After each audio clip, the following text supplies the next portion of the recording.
তাহলে আমরা যারা আছি, আমরা আল্লাহর সন্তুষ্টির জন্য, রসুলের সন্তুষ্টির জন্য সেই পথে আমাদের থাকা লাগবে কি লাগবে না?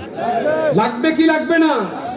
লাগবে। বিনীত আরজ করবো বাজান রে, কান কথায় কান দিবেন না। বহুজনের রটায় তো সাজলি হুজুর জামাত ইসলাম করে, সাজলি হুজুর জামাত করে, জামাত এই কথা রটায় কেউ উনি জামাতের হুজুর। ও বাজান, জামাত রাজনৈতিক দল, বিএনপি যেমন রাজনৈতিক দল, আওয়ামী লীগ যেমন রাজনৈতিক দল, জামাত ইসলাম রাজনৈতিক দল। এদেশে জামাত ইসলাম কি রাজনীতি বর্তমানে নিষিদ্ধ আছে? তারা করতেছে তাদের ব্যাপার।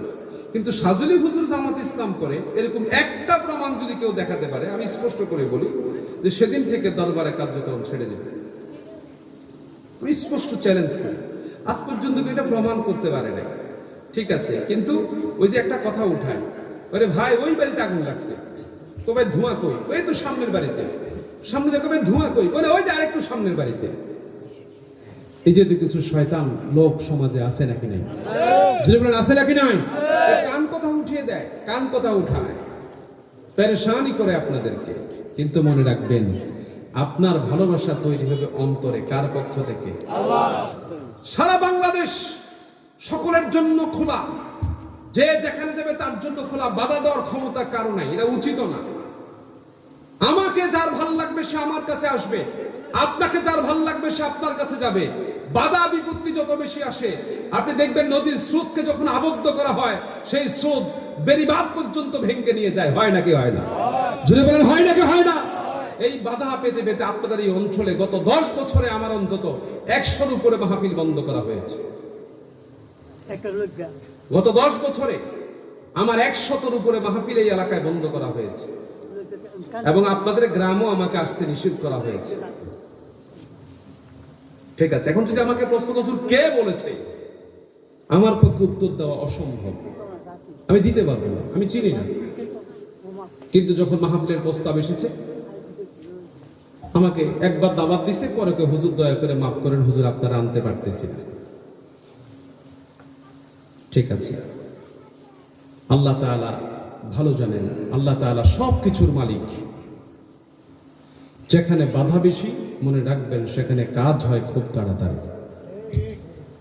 সেই বন্দোবস্ত করে দেখে মানুষ এখন আর অন্ধ নয়, মানুষ এখন চক্ষুষ্মান।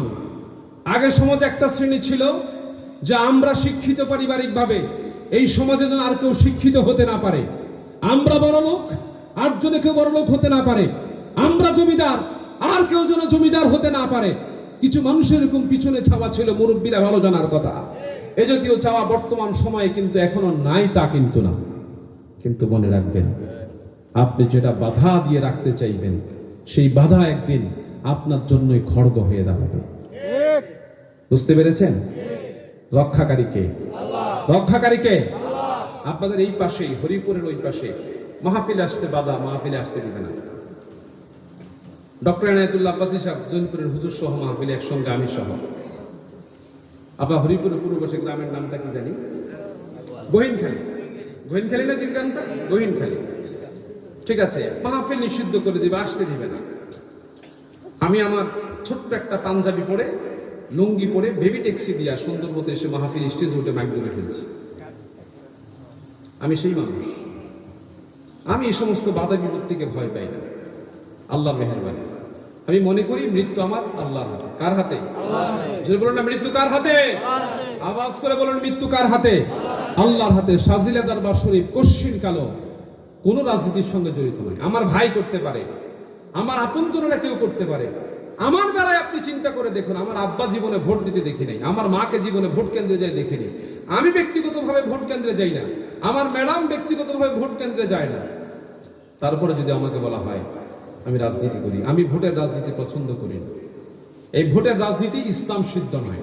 এটা ইসলামিক দলের নামে হোক আর অনিসলামিক দলের নামে হোক, বর্তমান আমাদের দেশের প্রচলিত গণতন্ত্র, ভোটের রাজনীতি, এটা রসুলের আদর্শ বিবর্জিত, এটা আল্লাহর হুকুম বিবর্জিত। আল্লাহর হুকুম, রসুলের হুকুম হচ্ছে খেলাফত। হুকুম কি? আমার রসুল কিভাবে গণতন্ত্র দিয়া ভোট করাইয়া এমপি বানাইয়া সংসদে ভোট পাস করছে? করে নেই। এটা আমাদের দেশে বর্তমান প্রচলিত। আমি এটার বিরোধিতা করি এবং প্রকাশ্যে বিরোধিতা করি। আল্লাহ তাআলা অশেষ মেহেরবানিতে যারা মহাব্বত করে, এটা বিএনপির বলেন, অন্যান্য দলের বলেন, অনেক বড়রা মোহাব্বত করে, ভালোবাসে। শাহজিলা দরবার শরীফ মুরিদের ব্যবসা করে না, এটাই হচ্ছে মূল ব্যাপার। আমার আব্বাজানের জীবনে মুরিদ ছিল 31 জন। আমি ব্যক্তিগতভাবে মুরিদ করতে চাই না, মুরিদ করতাম অনেক সময়। দরবারে মোবাল্লিক যারা, দায়িত্বশীল যারা, তারা বললো, হুজুর যদি আপনি এই কাজ না করেন, কোনো মানুষ যদি বিপদে চলে যায়, আপনার কাছে আসলো কিন্তু আপনি মুরিদ বানালেন না, সে অন্যায় পথে চলে গেল, আল্লাহর কাছে আপনি কি জবাব দিবেন? এই তখন আমি বায়াতের পথে নামি, তখন আমি এই কাজটা করা শুরু করি, কিন্তু এর আগে আমি এটা করতাম না।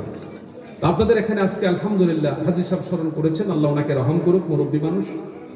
আপনারা যারা সহযোগিতা করেছেন, বিশেষ করে যুবক ভাইরা যারা আজকে দেখেছি পরিশ্রম করেছেন, যুবকেরা এই প্রান্ত থেকে সেই প্রান্ত দৌড়াদৌড়ি করেছেন, সেই গাড়ি থেকে শুরু করে, দোকান থেকে শুরু করে সর্বস্তরে যুবকদের যেই অবস্থা আমি